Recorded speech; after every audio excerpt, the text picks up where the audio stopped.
अस्सलामुअलैकुम दोस्तों, कैसे उम्मीद करता हूँ मेरे तमाम दोस्त खैरियत से होंगे। मैं हूँ आपका भाई शौकत से, तुम देख रहे हैं शौकत गोट फार्म।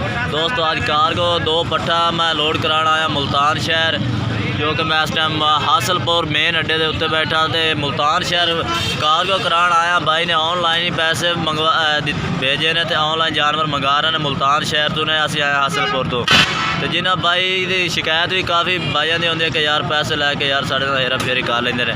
तो दोस्तों ये उस वास्ते वीडियो असी बना रहे हैं। तो गुजारिश है वीडियो शुरू तो लैकर एंड तक वेखनी। इंशाल्लाह तुहानू कारगो दे लोड कराने का तरीका भी विखावांगे। 2 जानवर तो जिस भाई नू भेज रहा है इंशाल्लाह उसका नंबर भी स्क्रीन पर चलता पिया। उस जिस नू भाई नू गिला शिकवा होवे उस भाई नाल राबता कर सकते हैं। एक बार पहला भी उन्होंने जानवर साढ़े को मंगाया मुल्तान शहर तो एक बार फिर मंगान लगे ने तो गड्डी या भी मुल्तान की आती है। तो मैं इंशाल्लाह तुहानू होर अगे तरीका वो भी दसांगा कि किस तरह लोड होंदा तो किस तरह जानवर भेजते हैं।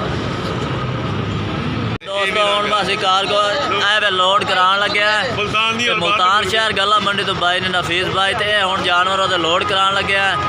तो लोड कर यार सारा चैनल दोस्त हम लोड करा रहे हैं। ये वेख सकते हैं इस तरह लोड होंदियां ने।